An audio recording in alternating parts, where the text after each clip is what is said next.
Magandang buhay! Halina't matuto kasama si Teacher Aika, your online teacher. Simulan na natin! Language, Grade 1, Term 1, Week 1, Day 2. Talk about one's personal experiences about self and family. Learning competencies. At the end of the lesson, the learners will be able to one's personal experiences about self and family. Discuss one's experience in preparing for school. Combine various symbols, drawings to express ideas about how to prepare for school.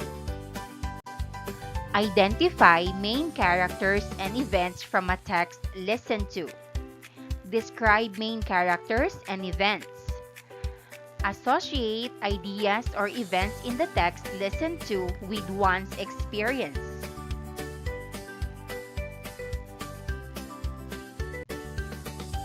Magandang buhay mga bata! Kahapon ay nagbahagi tayo ng mga ideya at karanasan tungkol sa ating sarili at pamilya. Ngayong araw ay magkukwentuhan ulit tayo. Umawit at sumayaw muna tayo para mas maging masigla ang katawan.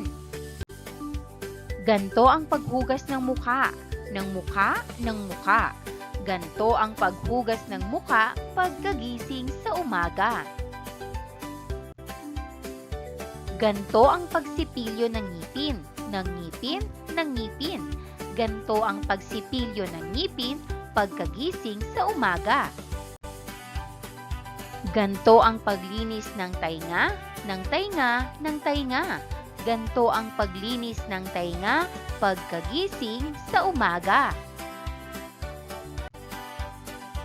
Ganto ang paghugas ng kamay, ng kamay, ng kamay. Ganto ang paghugas ng kamay pagkagising sa umaga. Sagutin natin ang mga tanong. 1. Tungkol saan ang ating inawit? Tungkol ito sa paglilinis ng katawan.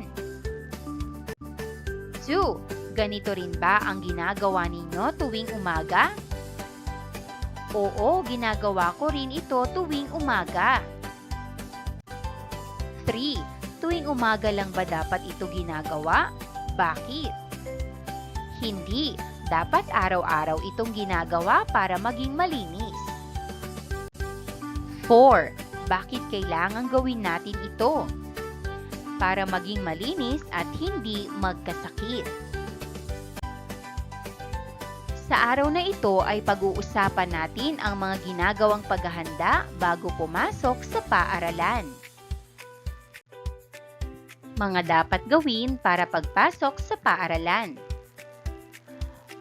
Gumising ng maaga, maligo at magsipilyo, magsuot ng malinis na damit at ayusin ang sarili, kumain ng masustansyang almusal, ihanda ang mga gamit sa paaralan, alamin ang oras at magpaalam sa magulang, pumunta sa paaralan ng maaga at ligtas, makibati ng magalang sa mga guro at kaklase. Tandaan, ang maagang paghahanda ay susi sa masayang pag-aaral. Sa kwentong aking babasahin, alamin natin kung pareho ba kayo ng ginagawang paghahanda bago pumasok sa paaralan. Bago pumasok sa paaralan ni Franly Ombao Ramos. Maagang gumising sina Nino at Nina. Inihanda nila ang kanilang sarili sa pagpasok sa paaralan.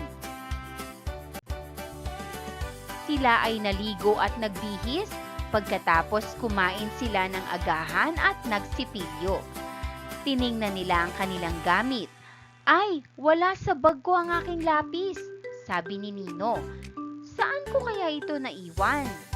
Wala rin ang aking Crayola, sabi ni Nina. Sabay tumakbo ang dalawa sa kanilang kwarto. Maya-maya pa ay Nino, Nina, handa na ba kayo? Aalis na tayo, sabi ni tatay. Opo, saglit lang po tatay, may hinahanap pa po kami. Bilisan nyo na, baka mahuli kayo sa klase. Ayaw nyo pa namang nahuhuli, sabi ni tatay. Tumulong na si nanay sa paghahanap ng gamit. Natagpuan nila ang nawawalang lapis at krayola sa ilalim ng kama. Salamat po nanay, sabi nila. Pasensya na po. Walang anuman, sagot ni nanay. Mag-ingat kayo palagi. Sagutin natin ang mga tanong. 1. Pareho ba kayo ng oras ng gising ni Nino at Nina? Oo, pareho kaming maagang gumigising. 2. Bakit sila gumising ng ganoong oras? Para makapaghanda sa pagpasok sa paaralan. 3. Ano-ano ang mga ginawa nila? Naligo sila, nagbihis, kumain, nagsipilyo at naghanda ng gamit. 4.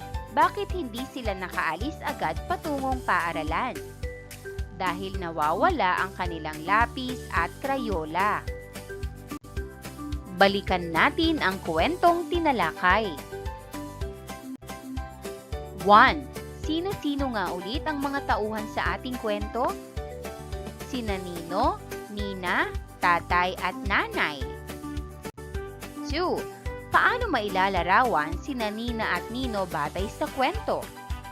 Sina Nino at Nina ay masipag at maagang naghahanda. 3. Ano-ano ang mahahalagang pangyayaring naganap sa kwento? Gumising sila ng maaga, naghanda at hinanap ang nawawalang gamit.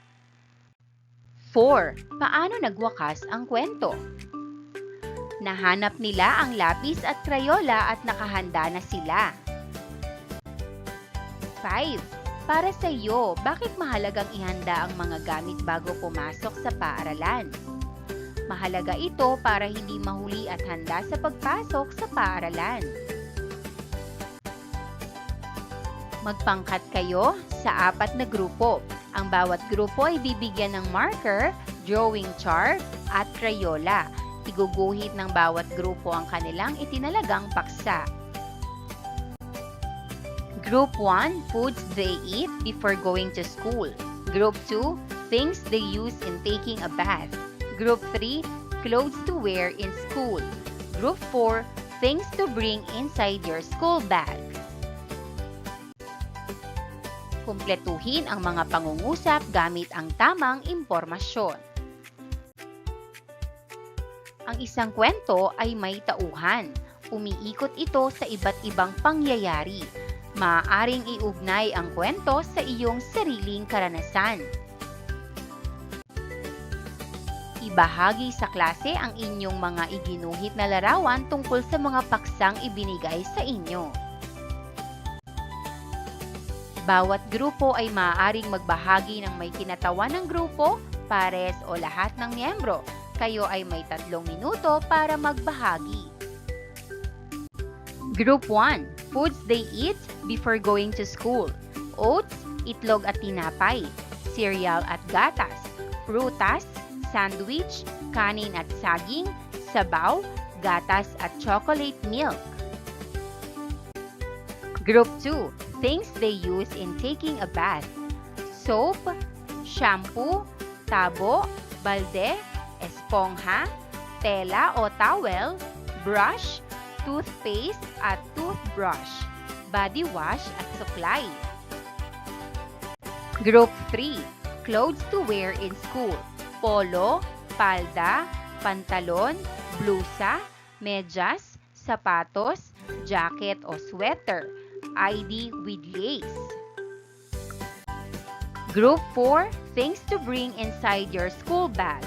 Notebook, pencil, eraser, pencil case, crayons, ruler, glue, scissors, handkerchief or tissue, water bottle,